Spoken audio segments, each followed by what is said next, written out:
देखो next topic करने वाले हम लोग बैरोमीटर एंड मैनोमीटर, जो कि आपके एग्जाम पॉइंट ऑफ व्यू से काफ़ी ज़्यादा इंपॉर्टेंट इंस्ट्रूमेंट्स हैं। सबसे पहले जान लो बैरोमीटर क्या होता है। अगर आप गूगल करोगे तो आपको डेफिनेशन ये मिलेगी कि बैरोमीटर एक ऐसी डिवाइस है जो कि हमें हेल्प करता है। देखो, ये हमें हेल्प करता है एटमॉस्फेरिक प्रेशर निकालने के लिए। ठीक, क्या करने के लिए? एटमॉस्फेरिक प्रेशर निकालने के लिए हेल्प करता है। अब देखो इसमें सिंपली होता क्या है ना, एक नॉर्मल सी ट्यूब होती है, टेस्ट ट्यूब कह सकते हो उसे, जो कि मेरे से टेढ़ी ही बनेगी यार। चलो मैं दिखाई देता हूँ। देखो इस तरह का इसका डायग्राम होता है। देखो इसमें हुआ क्या है ना, ये जो टेस्ट ट्यूब दिख रही है, ये उल्टी लगी हुई है। टेस्ट ट्यूब कैसे लगी हुई है? उल्टी लगी हुई है। और ये आपका बीकर दिया हुआ है। देखो नॉर्मली होता क्या है ना, इसका डायग्राम अगर मैं यहाँ कहीं ड्रॉ कर दूँ, देखो एक टेस्ट ट्यूब होता है इस तरीके से, उसको ऐसे ज्वाइन कर दो। और ठीक है, अब यहाँ पे क्या होगा ना, इसको पलट देंगे इस तरीके। देखो बीकर लगाया है ये, इसमें आपका जो भी लिक्विड है भरा हुआ है, कुछ भी हो सकता है, बुक में आपका मर्गिट दिया हुआ है। और इसको ना बीकर में ऐसे पलट दो बस। इनिशियली इस ट्यूब में कुछ नहीं होता, ठीक है। फिर धीरे धीरे होता क्या है ना, ऐसे इसका जो जो भी फ्लूइड होगा उसका लेवल ऐसे करके राइज होगा और एक पर्टिकुलर हाइट तक वो पहुंच जाएगा। ठीक है, और वो हाइट कितनी है वो हमको कैलकुलेट करनी होती है।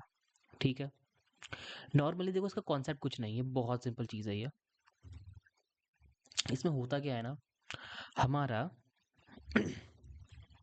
जो लिक्विड का लेवल है वो कहाँ तक राइज करेगा, हमको वो देखना होता है।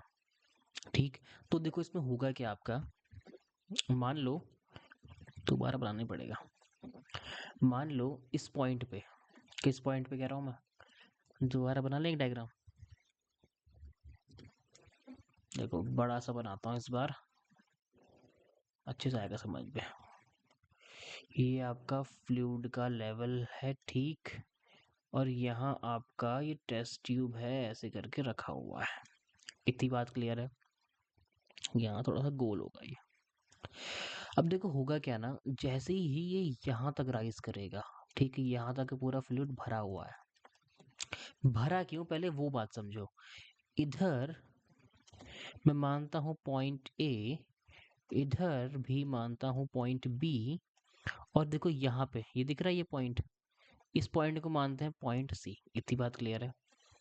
तुमको ये बात पता है कि हॉरिजॉन्टल लाइन में जो प्रेशर होता है वो सेम होता है, तो बोल सकता हो ना pressure at point A, pressure at point B और प्रेशर एट पॉइंट सी क्या होगा, बराबर होगा। इस बात को तो हम बिल्कुल झुठला नहीं सकते हैं। Pressure at point A, at point B, at point C क्या होगा, बराबर होगा। इतनी बात क्लियर है? अच्छा, ए पॉइंट पे प्रेशर है कितना, क्योंकि ये वाला डायरेक्टली एटमॉस्फेयर से कांटेक्ट में है, तो ये वाला प्रेशर कितना होगा, पी नॉट। यहाँ पर कितना होगा प्रेशर, पी नॉट। कई बार पी ए भी कहते हैं। पर सी पर कितना होगा, सी पर भी तो उतना ही होगा जितना ए पर है, बी पर है कि नहीं, पर पी नॉट नहीं होगा। वही तो देखना यहाँ पे। देखो, क्योंकि ये जो ट्यूब थी ना, इससे हमने सारी एयर बाहर निकाल ली थी, तो इधर पे प्रेशर लगाने के लिए कुछ है नहीं। नीचे की ओर ना, नीचे की ओर इस वाले फ्लूइड के ऊपर नीचे की ओर प्रेशर लगाने के लिए कुछ है नहीं। ठीक, और अगर मैं आपसे बोलूं एट पॉइंट सी प्रेशर निकालो, तो हमने जो टॉपिक किया था ना, variation of pressure with depth, उसके हिसाब से प्रेशर एट पॉइंट सी कितना होना चाहिए, पी नॉट प्लस रो जी एच, यही बोलोगे आप। P naught plus rho ji H at point C, यही तो प्रेशर होगा। पर मैंने पहले ही कह दिया कि ऊपर से ये नीचे की ओर, यानी कि इस वाले जो लिक्विड सरफेस है इसके ऊपर प्रेशर लगने के लिए कुछ है ही नहीं, वहां पे कुछ है ही नहीं, तो पी नॉट क्या होगा, यहाँ पे जीरो हो जाएगा। समझे, मतलब पी नॉट की जगह पे क्या आ जाएगा, जीरो हो जाएगा, क्योंकि यहाँ पर एटमॉस्फेरिक प्रेशर है ही नहीं, पूरा बंद है ना ये, तो इसमें एटमॉस्फेरिक प्रेशर है ही नहीं। तो प्रेशर एट पॉइंट सी देखो कितना आ जाएगा आपका, पी नॉट तो हट गया, खाली क्या बचा, सिर्फ रो जी एच तो बचा, और क्या बचा। रो क्या है, डेंसिटी ऑफ फ्लूइड, ये कुछ ना कुछ फ्लूइड होगा, इसकी डेंसिटी होगी, जी तुमको पता ही है क्या होता है। और एच क्या होगी, जितनी हाइट तक, जितनी हाइट तक ये है। ठीक, तो प्रेशर एट पॉइंट ए, देखो साफ साफ लिख रहा हूँ, प्रेशर एट पॉइंट ए कितना, P naught. Pressure at point B P naught ही, उसको लिखेंगे नहीं, प्रेशर एट पॉइंट सी कितना होता पी नॉट प्लस रो जी एच, पर क्योंकि यहाँ ऊपर से नीचे की ओर लगाने के लिए कोई भी एटमॉस्फेरिक प्रेशर नहीं है तो पी नॉट नहीं लगेगा, सिर्फ क्या लगेगा, रो जी एच। इतनी बात समझे कि नहीं समझे? देखो यही इंपॉर्टेंट था यहाँ पे, और खेल खत्म है इसका। दोबारा क्लियर कर रहा हूँ मैं, दोबारा समझा रहा हूँ, ध्यान सुनना।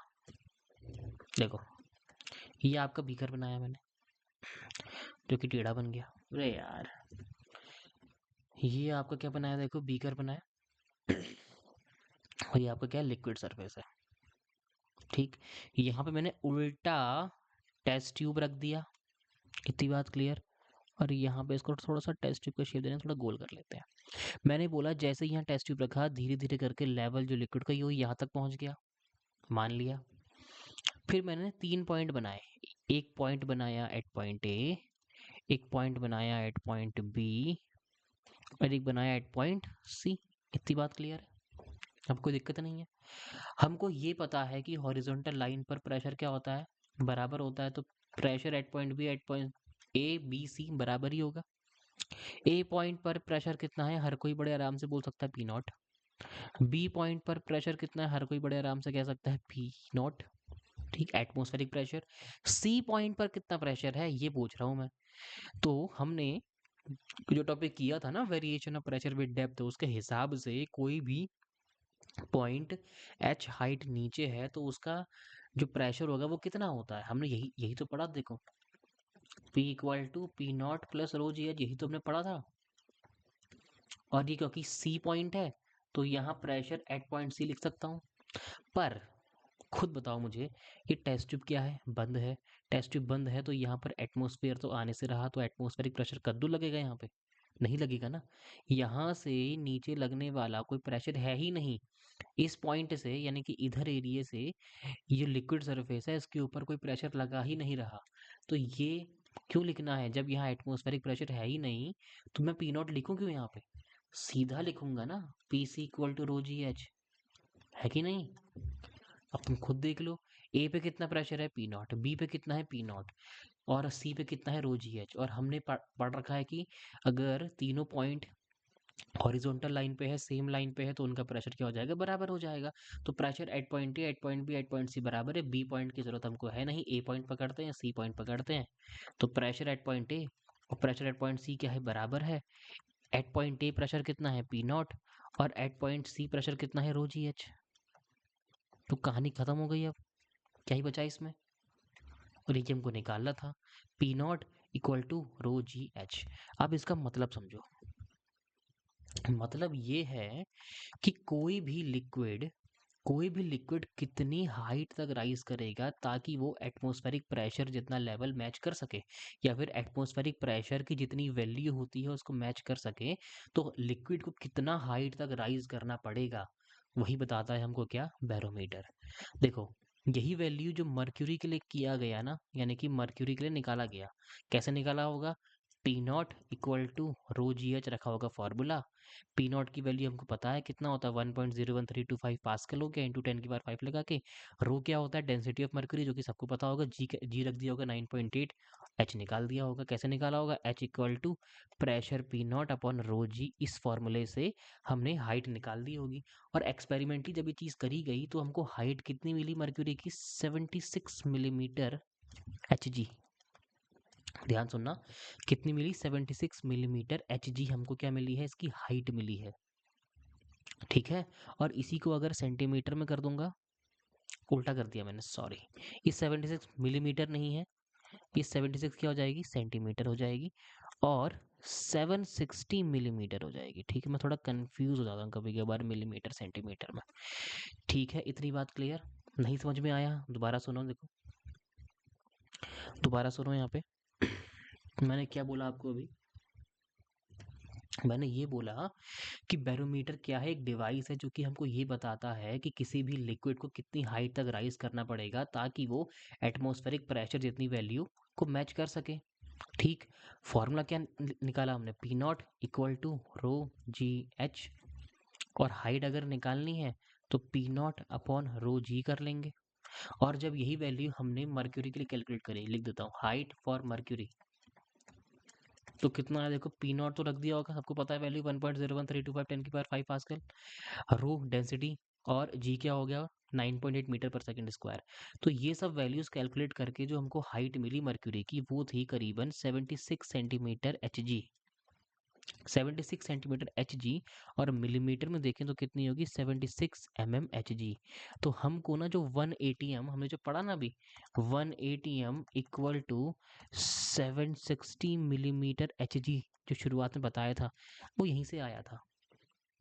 ठीक, अब देखो मर्क्यूरी ही क्यों लिया।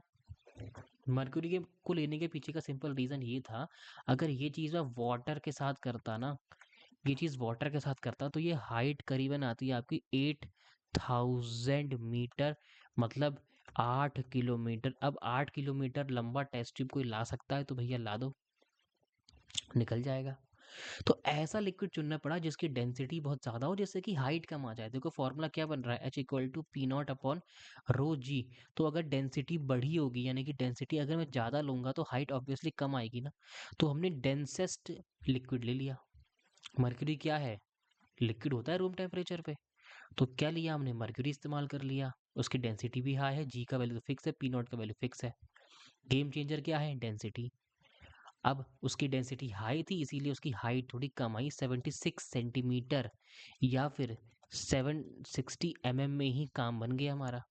ज़्यादा लंबा हमको टेस्ट ट्यूब नहीं लेना पड़ा, वरना 8 किलोमीटर का तो यार फिर क्या ही बताऊं आपको। ये बात आपको क्लियर हुई कि नहीं हुई, पहले ये देख लो। ये इसका आपका डायग्राम है जो कि आपको बुक में देखने को मिल जाएगा। तो मैं उम्मीद कर रहा हूँ कि आपको ये टॉपिक अच्छे से क्लियर हो गया होगा। अगर नहीं हुआ दोबारा से रिवाइंड करके देखो, एक बार नहीं दो बार एक्सप्लेन किया हुआ है, ठीक। इसके बाद अगला टॉपिक करने वाले हैं मैनोमीटर। क्या नाम है, मैनोमीटर। देखो मैनोमीटर ना, मैनोमीटर क्या होता है यार, स्पेलिंग बड़ा लिखता हूँ, मैनोमीटी या, चलो स्पेलिंग को आप छोड़ देना। मैंने क्या बोला, अगला टॉपिक क्या है, मैनोमीटर। मैनोमीटर क्या होती है, एक डिवाइस होती है ये भी, जो कि हमको हेल्प करती है गॉज प्रेशर निकालने में। गॉज प्रेशर क्या होता है, देखो गॉज प्रेशर ना बहुत ही आसान शब्दों में ये एक रिलेटिव प्रेशर होता है। क्या होता है, रिलेटिव प्रेशर होता है किनके किनके बीच, ये होता है सिस्टम का प्रेशर और एटमॉस्फेरिक प्रेशर, इनके बीच का जो रिलेटिव प्रेशर होता है ना, यही गॉज प्रेशर होता है। ठीक है, इनके बीच का, यानी कि सिस्टम और एटमॉस्फेयर प्रेशर के बीच का जो रिलेटिव प्रेशर होता है ना, वही क्या होता है, आपका गॉज प्रेशर होता है। ऐसे समझ में नहीं आएगा, आपको दोबारा समझाता हूँ। देखो गॉज प्रेशर को देखो ना, अगर मैं एक सिंपल सी यू ट्यूब लूँ, देखो मैं सोच तो रहा ढंग से बना लूँ, बना पाया तो घटिया बन गया, हट जा भाई। देखो ये होता है ना, एक यूट्यूब जैसे होता है, ठीक है, यूट्यूब पाइप होता है ऐसे करके, ठीक। नॉर्मली होगा क्या, अगर ये एंड भी एटमॉस्फेयर से कनेक्टेड है, ये एंड भी एटमॉस्फेयर से कनेक्टेड है, तो जो उसमें फ्लूइड होगा ना, वो उन दोनों की हाइट क्या होगी, सेम होगी, आपको सेम देखने को मिलेगी। ऐसा नहीं होगा कि ये ऊपर हो जाएगा ये नीचे हो जाएगा, मतलब उन दोनों में जीरो प्रेशर डिफरेंस है। तो यहाँ पे ऐसा कह सकता हूँ, यहाँ पर क्या है, जीरो गॉज प्रेशर है। क्या है, जीरो गॉज प्रेशर है, इसे बोल सकता हूँ ऐसा। क्योंकि यार कोई डिफरेंस ही नहीं है प्रेशर का। यहाँ पर भी एटमॉस्फेरिक प्रेशर है, यहाँ पर भी एटमॉस्फेरिक प्रेशर प्रेशर है, दोनों का प्रेशर सेम है, तो इसलिए दोनों सेम हाइट तक है। बट इस चीज का हम यूज कर सकते हैं किसी भी दूसरे सिस्टम का प्रेशर कैलकुलेट करने में। आप मान लो यहाँ पे बुक में तो देखो उन्होंने स्फीयर दिया हुआ, यहाँ पे मैं एक कंटेनर जैसा मान ले रहा हूँ, और ऐसा सपोज करते हैं कि इस कंटेनर में गैस भरी हुई है। क्या भरी हुई है, गैस भरी हुई है, कुछ ही मान सकते हो बाकी आप। तो यहाँ पे ना मैंने वही यूट्यूब कनेक्ट कर दिया, ठीक है, वही देखो मैंने यूट्यूब ऐसे करके कनेक्ट कर दिया। अब देखो होगा क्या, गैस जो होगी यहाँ पे कुछ प्रेशर लगा रही होगी, ऑब्वियसली यहाँ फ्लूइड भरा हुआ है, मानते हैं कि वो फ्लूइड खाली यहाँ तक पहुँच पाया। और ये वाला जो एंड है यहाँ से लग रहा है आपका एटमॉस्फेरिक प्रेशर, तो मान रहा हूँ कि फ्लूइड वाला ये वो यहाँ तक पहुँच पाया और यहाँ तक ये पूरा भरा हुआ है, ठीक है। इतनी बात क्लियर है आपको, सिंपल सा डायग्राम है, ये असल में ना बंद है, अब देखो, ये कंटेनर था, इसमें गैस भरी हुई है, यहाँ से मैंने यूट्यूब कनेक्ट कर दिया है। अब यूट्यूब में देखो है क्या, यहाँ से गैस प्रेशर एक्सर्ट कर रही होगी इस फ्लूइड को धकेलने में, और यहाँ पर तो आपका क्या है, एटमॉस्फेरिक प्रेशर लगा हुआ है, सिंपल सा। क्योंकि जिससे कि फ्लूइड ये वाला यहाँ तक राइज कर गया है और इस पॉइंट का फ्लूइड खाली यहाँ तक राइज किया हुआ है, तो इनमें एक प्रेशर डिफरेंस क्रिएट होगा। देखो, एक यहाँ पे है, एक यहाँ पे है, तो दोनों में एक प्रेशर डिफरेंस क्रिएट हो गया ना। बस यही हमारा काम आएगा, क्या, मैनोमीटर। होगा क्या, अगर मुझे इस गैस का प्रेशर कैलकुलेट करना है ना, अगर मुझे इस गैस का प्रेशर कैलकुलेट करना है, तो लॉजिक बड़ा सिंपल है। यहाँ पर जो प्रेशर होगा ना, देखो, इस पॉइंट पर जो प्रेशर होगा वही तो प्रेशर बाय गैस होगा। तो मैं यहाँ पे लिख देता हूँ, ये क्या है आपका, प्रेशर बाय गैस। ठीक। और देखो, जितना यहाँ प्रेशर होगा उतना ही यहाँ प्रेशर भी होगा। क्यों, देखो सेम हॉरिजॉन्टल लाइन पे हैं। हम जानते हैं कि सेम हॉरिजॉन्टल लाइन पे प्रेशर क्या होता है, सेम होता है। इतनी बात क्लियर। अगर इस पॉइंट का प्रेशर और इस पॉइंट का प्रेशर अगर सेम है, तो मैं प्रेशर ऑफ गैस बड़े आराम से निकाल सकता हूँ। देखो कैसे निकालूंगा, इस पॉइंट पर जरा मुझे कोई बताओ प्रेशर कितना होगा, इस पॉइंट पर कितना प्रेशर होगा। ये हाइट सपोज कर लो h है, सरफेस से हाइट h है। इस पॉइंट पर अगर अगर मुझे प्रेशर कैलकुलेट करना है, तो टॉपिक याद करना पड़ेगा, variation of pressure with depth, यानी कि हाइट में जितना नीचे जाएंगे, प्रेशर की वैल्यू क्या बन जाती है, पी नॉट प्लस रो जी एच। यहाँ पर क्योंकि ये वाला एंड जो है, यहाँ पे क्या लग रहा है, एटमॉस्फेरिक प्रेशर लग रहा है। देखो इस वाले सरफेस पे एटमॉस्फेरिक प्रेशर लग रहा है, क्योंकि ये खुला हुआ है ऊपर से। तो नीचे की ओर इस वाले सरफेस पे कौन सा प्रेशर है, एटमॉस्फेरिक प्रेशर, प्लस ये एच हाइट नीचे है। तो इस पॉइंट पर कितना प्रेशर होगा, बोलो जरा। इस पॉइंट पर कितना प्रेशर होगा, सिंपल सी बात है, पी नॉट प्लस रो जी एच। रो डेंसिटी, जी पता है आपको, acceleration due to gravity, H क्या है, ये इतना हाइट। तो इस पॉइंट पर कितना प्रेशर होगा, पी नॉट प्लस रो जी एच। और इस पॉइंट पर कितना प्रेशर है, प्रेशर ऑफ द गैस। और मैंने बोला कि ये पॉइंट और ये पॉइंट का प्रेशर सेम है, क्योंकि सेम हॉरिजॉन्टल लाइन पे है। तो ऐसा लिख सकता हूँ ना कि प्रेशर ऑफ गैस कितना आ जाएगा मेरे पास, पी नॉट प्लस रो जी एच के बराबर आ जाएगा। जहां से मैं क्या करूंगा, देखो, मैं pressure of gas minus atmospheric pressure अगर कर दूं, तो मुझे क्या मिल जाएगा, रो जी एच। और ये प्रेशर ऑफ गैस और प्रेशर ऑफ एटमॉस्फेरिक प्रेशर, ठीक है, प्रेशर ऑफ गैस और एटमॉस्फेरिक प्रेशर का डिफरेंस मिल गया। और इसी को क्या बोलते हैं, गॉज प्रेशर कहूंगा मैं। तो एट दी एंड लिख सकता हूँ कि जो गॉज प्रेशर है, GAUGE, वो कितना आ गया यहाँ पे, रो जी एच। बात समझ में आई कि नहीं आई। अब देखो डायग्राम बहुत वाहियात बन गया जानता हूँ, पर यार इसको समझो। डायग्राम तो क्या बुक में बना हुआ, वहां से भी देख सकते हो। जो बुक वाला डायग्राम है वो आपका ये है। देखो यहाँ पर भी सेम ही कहानी है, अलग क्या हो गया, ये जो चीज है, ये जो चीज है, यहाँ पर देखो, ये जो गोल वाला चीज है ना, ये वाला, व्हाइट पे ना दिखेगा भी नहीं, ठीक है। ये वाला जो चीज है यहाँ पे क्या, देखो साफ लिखा हुआ है, गैस है, ठीक। गैस कह सकते हो या फिर सिस्टम का प्रेशर कह सकते हो, जैसे कि यहाँ तक पहुंच गया ये। और ये इतना इतना हाइट यहाँ पे नीचे है। देखो लिखा भी हुआ है, 2 पॉइंट बनाए हैं, 2 पॉइंट का प्रेशर क्या हो जाएगा, बराबर हो जाएगा। 2 पॉइंट का प्रेशर क्या हो जाएगा, बराबर हो जाएगा। चलो बना के दिखाई देता हूँ आपको मैं, बना के दिखाई देता हूँ। ये वाला देखो उन्होंने ऐसा बना रखा है डायग्राम को, ये है, फिर ऐसे करके बनाया होगा। यहाँ से प्रेशर लग रहा है जो कि इधर पहुंचा पड़ा है, और एक प्रेशर यहाँ पे लग रहा है, कहीं यहाँ पे होगा, ठीक। अगेन क्या है, प्रेशर डिफरेंस क्रिएट हो गया, इस पॉइंट को मान लिया ए पॉइंट, और इस पॉइंट को मान लिया बी पॉइंट। बात वही है कि प्रेशर एट पॉइंट ए और प्रेशर एट पॉइंट बी क्या है, बराबर है।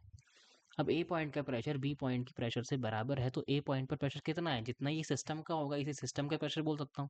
ए पॉइंट पर जो प्रेशर है उसे बोल सकता हूँ कि ये सिस्टम का प्रेशर है। सिस्टम मतलब कुछ भी हो सकता है, गैस, लिक्विड वगैरह कुछ भी हो सकता है। और इधर पे ये क्योंकि एंड मतलब ओपन एंड है, तो यहाँ से प्रेशर होगा पी नॉट। और एच हाइट नीचे आ जाओगे, तो यहाँ प्रेशर कितना होगा, पी नॉट प्लस रो जी एच। ये समझाने की जरूरत आपको नहीं होनी चाहिए अब, बिल्कुल हटा होना चाहिए। एच हाइट नीचे आ गई है, ऊपर एटमॉस्फेरिक प्रेशर है, तो ऑब्वियसली बात है कि एच हाइट नीचे कितना प्रेशर होगा, पी नॉट प्लस रो जी एच, है कि नहीं। ए पॉइंट का प्रेशर बी पॉइंट के प्रेशर के बराबर है। और ए पॉइंट पर कितना प्रेशर है, सिस्टम का प्रेशर, कुछ तो होगा यहाँ पे, गैस लिक्विड कुछ तो भरा होगा, वही तो प्रेशर एग्जिस्ट कर रहा है, उसी को बोल दिया सिस्टम का प्रेशर। यानी कि सिस्टम का प्रेशर बराबर हो गया पी नॉट प्लस रो जी एच के। सिस्टम का प्रेशर बराबर हो गया पी नॉट प्लस रो जी एच के। ऐसा बोल सकता हूँ नहीं बोल सकता हूँ। बी पॉइंट पे कितना प्रेशर है, पी नॉट प्लस रो जी एच। ए पॉइंट पे कितना प्रेशर है, प्रेशर ऑफ सिस्टम। तो ये दोनों क्या है, बराबर है। क्यों बराबर है, क्योंकि A point B point same horizontal line पे है। सेम हॉरिजॉन्टल लाइन पे प्रेशर क्या होता है, बराबर। तो ये रिलेशन मिल गया। अब ये रिलेशन मिल गया तो सिंपल सी बात है, बड़ी इक्वेशन में लिख सकता हूँ ना यहाँ पे, बड़े आराम से इक्वेशन लिख सकते हो ना यहाँ पे, P system equal to P naught plus rho ji H, और P system minus P naught equal to rho ji H. ये P system minus P naught क्या है, यही तो आपका गॉज प्रेशर है कि नहीं। और ये किसके बराबर आ गया आपका, रो जी एच के। निकाल पाओगे बड़े आराम से, न्यूमेरिकल भी ऐसा ही है इसमें, है कि नहीं। तो देखो दो ही टॉपिक थे, बैरोमीटर मैनोमीटर, इस केस में जो आपके इंस्ट्रूमेंट्स वगैरह हैं। एंड इसका डेफिनेशन तो क्या ही आएगा आपके स्कूल में, जो भी एग्जाम होंगे वहाँ पे डेफिनेशन आना बहुत मुश्किल आएगा, तो लिख देना, बड़े आराम से लिख पाओगे। इंपॉर्टेंट चीज़ क्या है कि ये जो पूरा करवा रखा ना, ये बहुत इंपॉर्टेंट है। बैरोमीटर के केस में हमको, बैरोमीटर के केस में हमको क्या मिला था, P naught equal to rho ji H. ये हमको एक्सप्रेशन मिला था किस में, बैरोमीटर में। और मैनोमीटर के केस में क्या मिला था कि सिस्टम का प्रेशर माइनस एटमॉस्फेरिक प्रेशर ही गॉज प्रेशर है। क्या है, गॉज प्रेशर है। हालांकि बाद में बराबर आ गया था रो जी एच के, और इसी के किसका था, मैनोमीटर का। क्लियर है ये बात, है कि नहीं। अगर नहीं हुआ तो वीडियो को दोबारा एक बार देख लेना, और अपनी जो एनसीईआरटी है उसको देख लेना, क्योंकि एनसीईआरटी से ही पढ़ा रहा हूँ जो पढ़ा रहा हूँ। ठीक, चलो फिर।